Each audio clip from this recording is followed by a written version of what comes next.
దివ్యాంగురాలు అయిన తన కుమార్తెను రాష్ట్ర ముఖ్యమంత్రి నారా చంద్రబాబు నాయుడు గారే కాపాడాలని అమలాపురంకి చెందిన ఆరుద్ర విజ్ఞప్తి చేశారు. సాక్షాత్తు దేవుడు వరమిచ్చినప్పటికీ పూజారి కనికరించినట్లుగా అమలాపురంలో పోలీసులు మరియు రెవెన్యూ అధికారుల తీరనని ఆమె ఆవేదన వ్యక్తం చేశారు. దివ్యాంగులకు దాదాపు 7 వరాలు ముఖ్యమంత్రి నారా చంద్రబాబు నాయుడు ప్రకటించిన నేపథ్యంలో సీఎంకు కృతజ్ఞతలు చెప్పడానికి వెళ్లిన క్రమంలో దండం పెడుతూ ఆరుద్ర కుమార్తె దివ్యాంగురాలు అయిన రాజులపూడి సాయిలక్ష్మి చంద్ర ముందుకు వంగిన క్రమంలో కిందికి పడిపోవడం జరిగింది. దీంతో తలకు వెన్నపూసకు గాయాలు కావడంతో ముఖ్యమంత్రి చంద్రబాబు అప్పటికప్పుడే ప్రభుత్వ ఆసుపత్రికి తరలించారు. ప్రస్తుతం సాయిలక్ష్మి చంద్ర న్యూరాలజీ ఐసీయూలో ఉంది. ఈ దారుణమైన పరిస్థితి చూసి తల్లి ఆరుద్ర తల్లడిల్లిపోతోంది. ఒకవైపు అమలాపురం పోలీసులు గాని రెవెన్యూ యంత్రాంగం కానీ తన సమస్యను పరిష్కారం చేయాలని చీటికి మాటికి కాశీ నుంచి వచ్చి సంతకాలు పెట్టి వెళ్లమని ఇబ్బంది పెడుతున్నారని ఆమె ఆరోపించారు. వాస్తవానికి ఆదివారం ఉదయం ముఖ్యమంత్రి కలిసి అనంతరం విమానంలో వారి ట్రీట్మెంట్ కోసం కాశీకి వెళ్లాల్సి ఉంది. కానీ దురదృష్టవశాత్తు ప్రమాదం జరగడంతో దివ్యాంగురాలు అయిన రాజులపూడి సాయిలక్ష్మి చంద్ర గాయాలతో నొప్పులతో పరిస్థితి అరణ్యరోధనగా మారింది. దీంతో తన కూతురు ఆరోగ్య పరిస్థితిపై ఆరుద్ర తీవ్ర ఆందోళన చెందుతోంది. ముఖ్యమంత్రి నారా చంద్రబాబు నాయుడు గారిపై పూర్తి భరోసాతో ఉన్న ఆరుద్ర తన కుమార్తెను ఎట్లాగైనా కాపాడాలని డాక్టర్లను వేడుకుంటూ తల్లాడిపోతూ ఉండడం హృదయ విదారకంగా మారింది.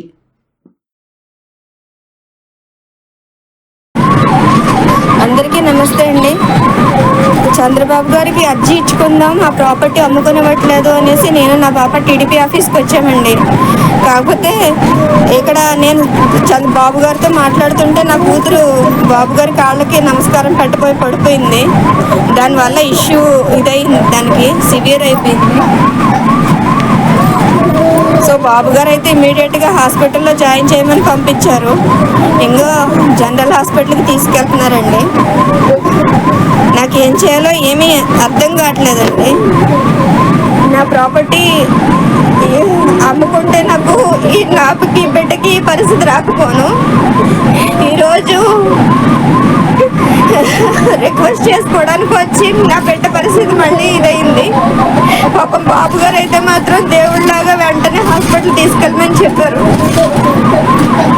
సో అందరికీ నేను ఇదే రిక్వెస్ట్ చేస్తానండి, ప్లీజ్ నా ప్రాపర్టీ ఎలాగన్నా మించి పిల్లలకి ట్రీట్మెంట్కి చేయించాలని నేను కోరుకుంటున్నానండి. Please help me sir, help me all.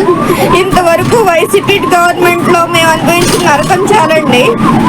ఇప్పటికీ కూడా అక్కడ అమలాపురంలో ఆ వైసీపీ ఎమ్మెల్సీ గారే మా తోట అమ్ముకునివ్వట్లేదు. దాని గురించే నేను పోరాడుతున్నాను. ఎంపీ హరీష్ గారి దగ్గరికి నేను దగ్గర ఎన్నిసార్లు వెళ్ళానో మీ అందరికీ తెలుసు. అయినా సరే అదే ఆపించలేకపోయారు. నా తోట అమ్మితే కనీసం దానికి ముందడుగు వేయడానికన్నా ఉంటుంది. అసలు ఆపరేషన్ అవుతుందో లేదో అని చూపించడానికన్నా నేను తీసుకెళ్ళాలనుకున్నాను అమెరికా, కానీ ఇంతవరకు ఏమీ అవ్వలేదండి.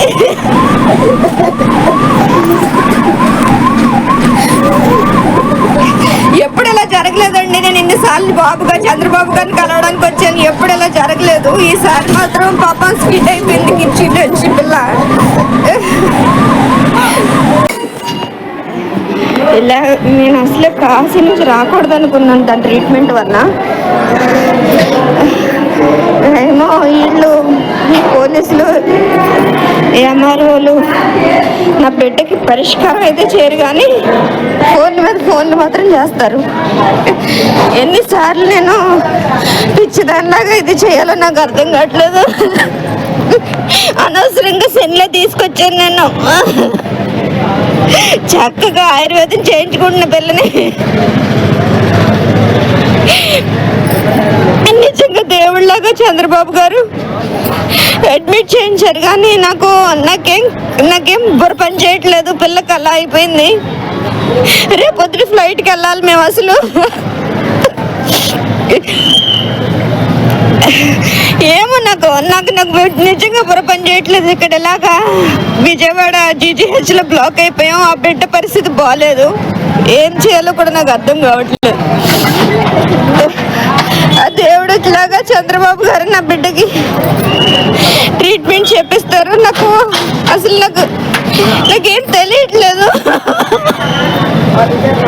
నా బిడ్డ నాకు కావాలంతే.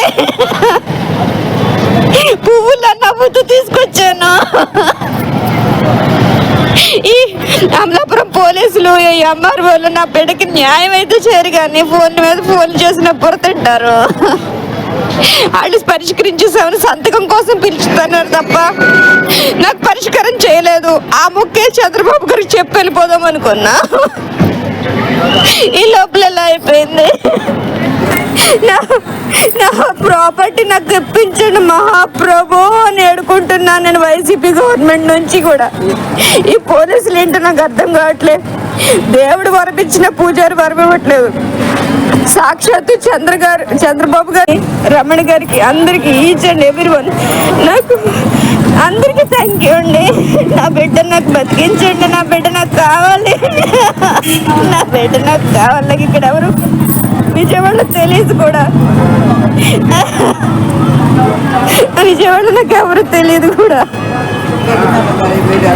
చంద్రబాబు గారు తప్ప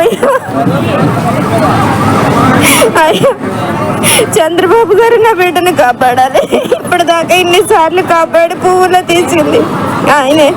నాకు ఆయన మీద తప్ప ఇంకా నా బిడ్డ నాకు కావాలి.